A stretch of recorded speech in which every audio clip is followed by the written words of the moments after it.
Вічно можна дивитися на вогонь, воду, на те, як влада бореться, ні, не з корупцією, а з тими, хто має бороть корупцію.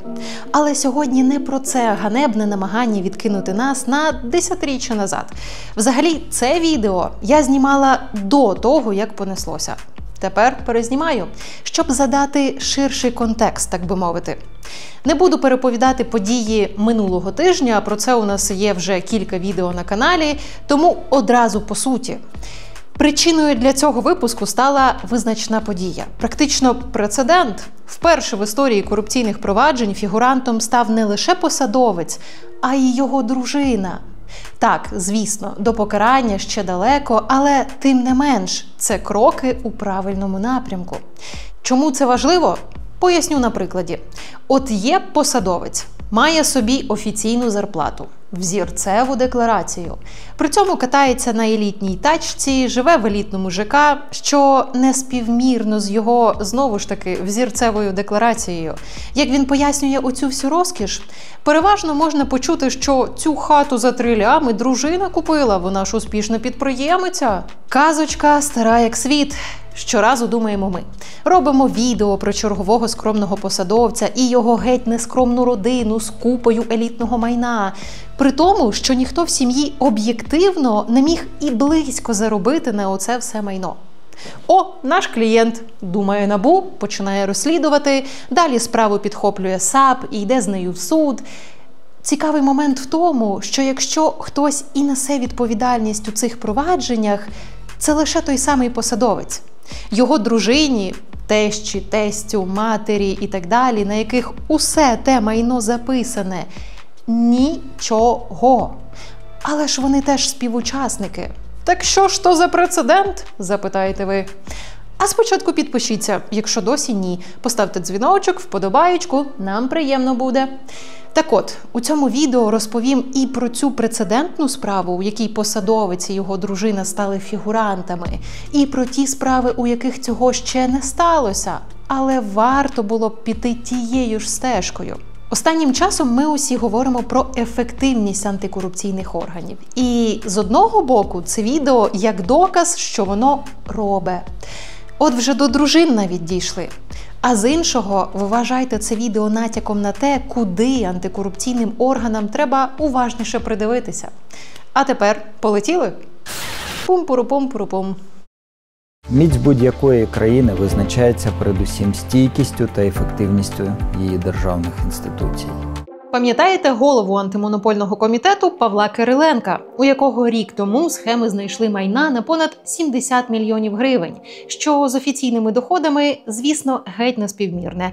Так от, цього червня дружині голови антимонопольного комітету Павла Кириленка Аллі оголосили підозру у пособництві за незаконне збагачення чоловіка. Обрали запобіжний захід і призначили заставу аж 9 мільйонів гривень. Щоправда, потім зменшили заставу аж у 37 разів. Ми до цього ще повернемося. Але так чи інакше, це все одно значуща подія. Отож, давайте спершу напам'ятаю справу голови антимонопольного комітету Павла Кириленка. Приблизно рік тому Кириленку оголосили першу підозру у незаконному збагаченні на понад 56 мільйонів гривень. Але згодом у ході досудового розслідування сума виросла до 72 мільйонів.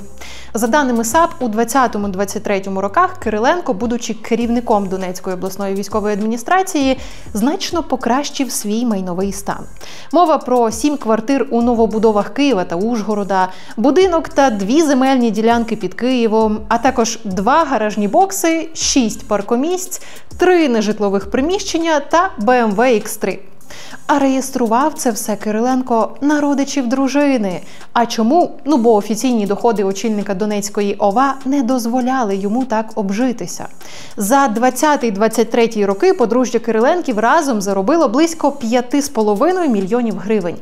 А майна на його сім'ї за той період з'явилося на 72 мільйони.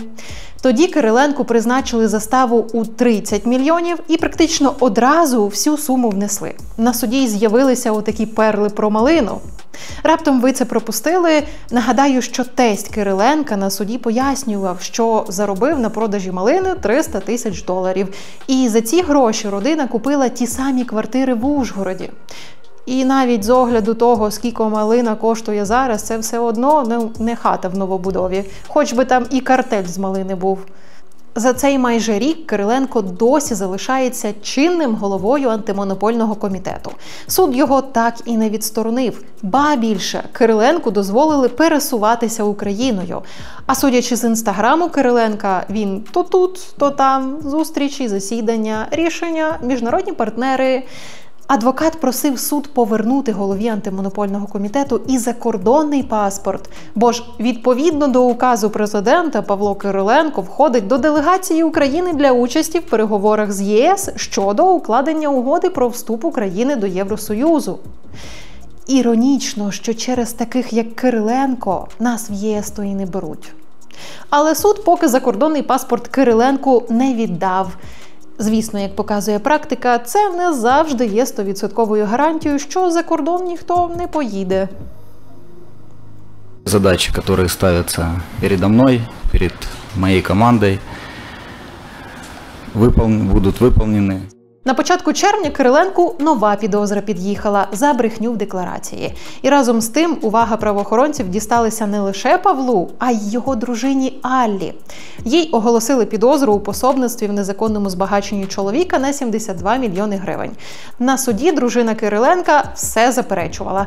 Казала, що не розуміє, чому її підозрюють у пособництві в незаконному збагаченні, що не знає, як були куплені всі ті квартири. Мовляв, не була присутня ні на укладенні угод з купівлі майна, ні телефонувала власникам, ні переглядала квартири. НАБУ і САП просили призначити Аллі Кириленко заставу у 36 мільйонів гривень. Половину тієї суми, яка інкримінується її чоловіку. Проте суд призначив заставу у 9 мільйонів гривень. Але вже за місяць, на початку цього липня, в апеляції суд зменшив цю суму до 240 тисяч гривень. Давайте підсумуємо. Павло Кириленко має взірцеву декларацію, але реальний спосіб життя його родини розходиться з офіційним, як фасад церкви і підвал казино. І з точки зору закону це, неправильно. Це злочин. І в даному випадку подружжя Кириленків спільно несуть за це відповідальність. Обоє є фігурантами кримінального провадження. Обом оголосили підозру. Тут гратулюємо, бо дозволяти на себе вішати оце все майно незрозумілого походження – це теж злочин. Незаконне збагачення – справа сімейна в усіх сенсах. Натомість реальних прикладів сімейної відповідальності практично немає. І логічно виникає глобальне запитання. Дружині Кириленка влупили підозру. А чому всім решті ні? От просто давайте подивимося на інші гучні кейси, в яких дружини лихо допомагали чоловікам легалізовувати незадекларовані доходи. Меня есть за что мочить, я это прекрасно понимаю, я же вам сразу это говорю. Це Артем Шило. Колись позаштатний радник Офісу президента, коли треба було контролювати та впливати на бізнес. А ось Шило на дні народжені Олега Татарова восени 21-го року. А також Артем Шило – екс-керівник Головного управління контррозвідувального забезпечення об'єктів критичної інфраструктури та протидії фінансуванню тероризму СБУ. А це і енергетика, і онлайн-банкінг, і транспорт, і все, що нерівно лежало аж до грального бізнесу. І ще Артем Шило – герой кількох розслідувань на нашому каналі. Я ж не білий, пушистий. І вже понад рік Артем Шило підозрюваний у розкраданні на закупівлях трансформаторів для Укрзалізниці. Шила затримали минулої весни. Ми про це випуск робили. Це була видатна подія. Адже Шило – посадовець СБУ, чи не найвищого рівня, якого затримали за корупцію. Я нагадаю, в чому суть тієї історії, яку викрили НАБУ.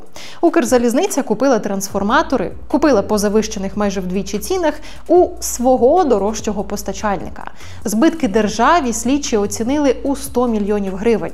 Щоб здихатися конкурентів, за версією слідства, Шило організував лист до Укрзалізниці зі страшною назвою «Щодо загроз державній безпеці». На його підставі усі зайві вийшли з торгів. У результаті угоду уклали із компанією, яку, за даними НАБУ САП, контролює громадянин Білорусі, який має зв'язки з РФ. Тобто, оці ж зв'язки з РФ мав би бороти Шило, будучи керівником департамента СБУ. Але вийшло геть навпаки. Там далі НАБУ повідомили про підозру Шилу у заволодінню 140 мільйонів гривень при закупівлі кабелів для Укрзалізниці, яке викрили у березні торік. Загалом збитки по кабелях і трансформаторах – 240 мільйонів гривень. Шило підозрюваний у обох цих епізодах, плюс, так би мовити, у персональному по відмиванню понад 150 мільйонів гривень, перераховуючи їх на рахунки підконтрольних осіб під виглядом оплати послуг, яких послуг салонів краси. Тут, якщо що, не про те, що Шило настільки примхливий до зовнішнього вигляду, тут дещо більше.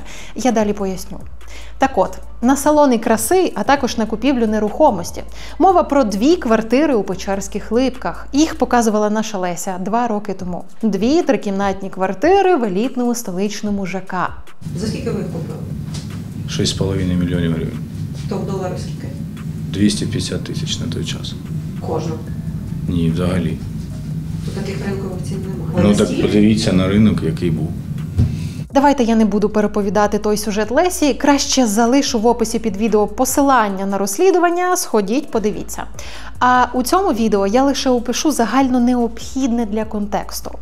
Тоді шановна редакція нарахувала у родини Артема Шила, який близько 10 років працював на державу, майна на понад 4 мільйони доларів. 3 квартири у столиці, комерційна нерухомість у центрі Києва, будинок в котеджному містечку на Київщині, як мінімум 2 Мерседеси, Тойота Камрі. І це на зарплату звичайного керівника департаменту СБУ. А ще прибутки від успішного б'юті-бізнесу дружини. Це оті самі салони краси, про які ми вже згадували. Джерела доходів вашої дружини. Підприємницька діяльність. Все відображено в її податковій декларації. Хоч на ці ж самі джерела доходів Шило не гребував і пожалітися. Мовляв, ох, як складно зараз підприємцям. Бізнес, який живе ледве-ледве в умовах війни. Проте саме цей ледь дихаючий бізнес давав змогу Артему Шилу на питання «Так звідки те все майно?» відповідати, що це бізнес дружини. І поки Артем Шило коливався, успішний, неуспішний, правоохоронці визначились і розслідували відмивання коштів через салони краси. А тепер давайте ж про це. Ірина Шило почала свій бізнес із маленького манікюрного салону, але після одруження з Артемом її підприємства значно розширилися. Неймовірне співпадіння. Салони краси 365 Студіо, власницею яких досі є дружина Шила, формально колишня дружина, про це потім, з розкішним ремонтом відкривалися тоді, коли Ірина у себе в соцмережах писала про збитковість, вплив ковіду на бізнес і так далі. Водночас на горе-підприємицю були записані елітні автомобілі, нерухомість вартістю кілька мільйонів доларів. Навіть якщо припустити, що салони краси реально були успішними, то їх все одно б не вистачило навіть на половину того, що було оформлено на дружину Шила. І це лише якщо казати по тому майну, яке наша Леся знайшла по Україні. Бо згодом стало відомо, що Ірина Шило купила елітні квадратні метри у Дубаї на ще 4 мільйони доларів. А це тим паче складно порівняти із доходами від салонів краси. Не Шило. Ірина змінила прізвище на дівоче. Схоже, подружжя розлучилося. Або, принаймні, намагалося зробити вигляд. У непереборній тязі приховати свої статки може і таке бути. І, як ви могли здогадатися, часто після розлучення стосунки тільки міцнішають. Бо, виходячи з вище переліченого, виникає небезпідставне відчуття, що розлучення мало на меті саме захистити активи сім'ї від конфіскації і арешту їх судом, який досі триває. Якщо вам зараз здалося, ніби і в цьому кейсі дружина Шила мала б піти стежкою, прокладеною дружиною Кириленка, вам не здалося. Але ж не пішла. А ще, якщо просто зараз у вас є сильне бажання долучитися до викриття таких персонажів, не стримуйте себе. Тим паче під відео вже є посилання і на нашу монобазу. А там вже дуже скоро буде скін зі мною і Ангеліною. А може, ми вже і його додали. Тож приєднуйтеся, долучайтеся до найкращої спільноти, чекаю вас там. Йдемо далі. От вам ще історія успішної дружини. Микола Беззубенко – колишній очільник управління СБУ, яке контролювало сферу охорони здоров'я. Начебто й простий службовець, проте, як у 2019-му з'ясувала шановна редакція, на родичів Беззубенка оформлено безліч об'єктів нерухомості й автівок, звісно, несумісних з офіційними доходами.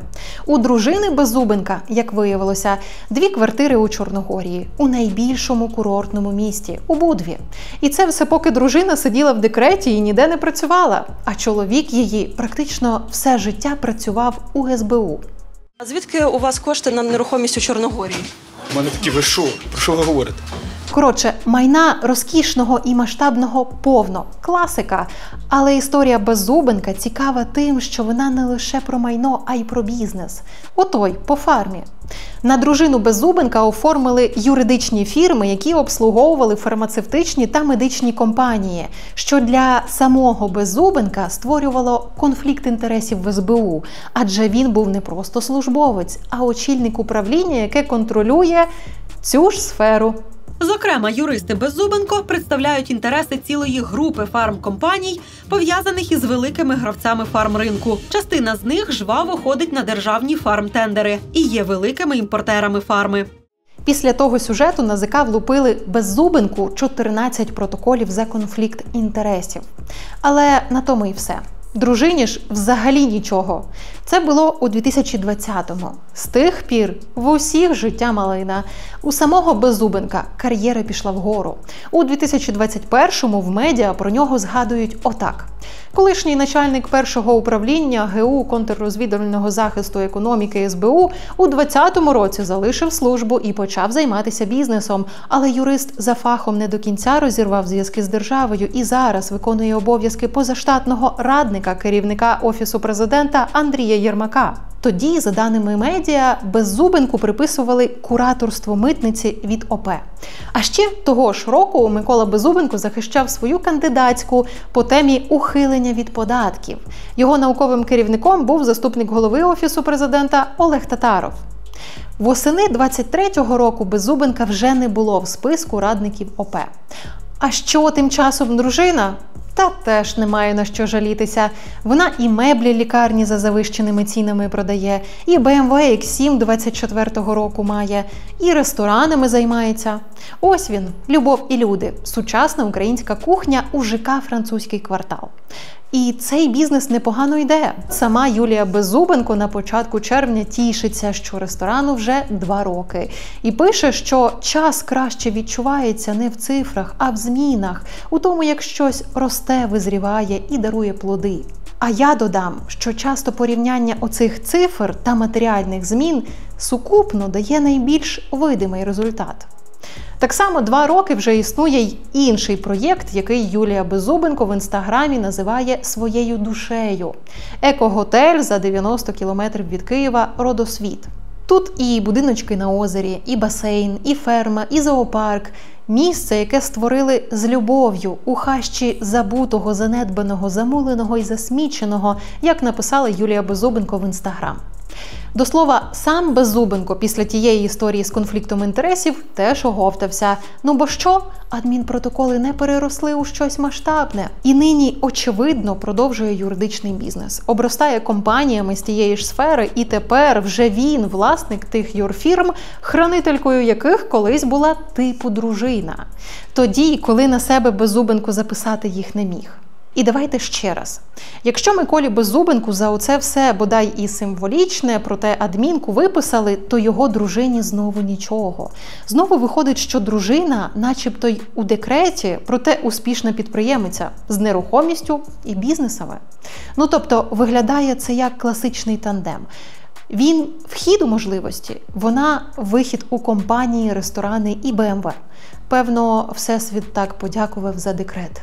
У цій історії вона так і залишилася дружиною, а не фігуранткою.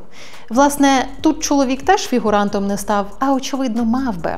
І таких прикладів, де дружина так і не стала фігуранткою, хоча було за що, можна згадати чимало. Із гучного – дружина голови Департаменту кібербезпеки СБУ Іллі Вітюка.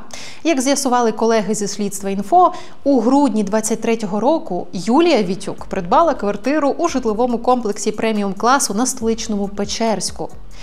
Це якась долина прихованих скарбів, їй-богу. Дружина Іллі Вітюка є приватним підприємцем, чиї доходи та накопичення дозволили придбати відповідний об'єкт нерухомості. У декларації голова кібердепартаменту вказав, що квартира обійшлася у 12,8 мільйонів гривень. Щоправда, ринкова вартість такого помешкання понад 20 мільйонів. І знову класична ситуація. Офіційної зарплати Вітюка на таке житло не вистачило б. Натомість його дружина заробляла мільйони як ФОП. І успішною підприємицею Юлія стала саме після того, як її чоловік обійняв нинішню посаду. Це ж було вже. Так, Юлія Вітюк отримала понад 9 мільйонів прибутку у 2022 році і майже 13,5 мільйонів гривень у 2023. А що далі? Елітну квартиру генерала СБУ Вітюка арештували. У НАЗК почали перевірку способу життя. Проте порушень так і не побачили. Може, не там дивилися? Цей перелік можна продовжувати, і в ньому будуть прізвища, які ви знаєте, або ж схеми, про які ви чули. Як синя гілка метро у Києві пішла під воду, пам'ятаєте? За це влупили підозру очільнику метрополітену Віктору Брагінському. Він успішно втік за кордон. Але тут теж прикро, чому по шапці дісталося лише йому? А як же дружина? Окей, типу колишня дружина, бо офіційно вони розлучені понад 10 років. Проте цей офіційний факт не заважав Ользі Брагінській ще принаймні 6 років після розлучення отримувати зарплату із фірми матері свого колишнього чоловіка, виписувати довіреності на Брагінського та його маму, купувати сусідні квартири з колишнім, а ще оформити на себе півгектара в Козані і почати будувати там маєток. Тобто актив, який абсолютно не співмірний із доходами Ольги Брагінської. Зате цілком співмірний із нахабністю фінансових оборудок у метрополітені під керівництвом Віктора Брагінського. І загалом ФОП Ольги Брагінської теж пов'язаний саме з метрополітеном. Адже її ФОП за 10 років після розлучення вів підлеглий Брагінського, який до слова і спалив всю контору, бо проговорився, що подружжя таки подружжя. А вона дружина пана Брагінського, правильно? Так. Ага. До речі, я не знаю. Мені просто відомо, що вони разом проживають. Виходить, незадекларовані статки роз'єднують чи навпаки зміцнюють сім'ї? Дружини українських посадовців – це як жанр. Не фігурантки, не співучасниці, не вигодоутримувачки, а наче просто щасливі збирачки бонусів. Особливо після того, як чоловік отримав посаду. І байдуже, що офіційних доходів на все це не вистачило б, що майно з'являється раптом. Це просто бізнес-успіх, наступає раптово.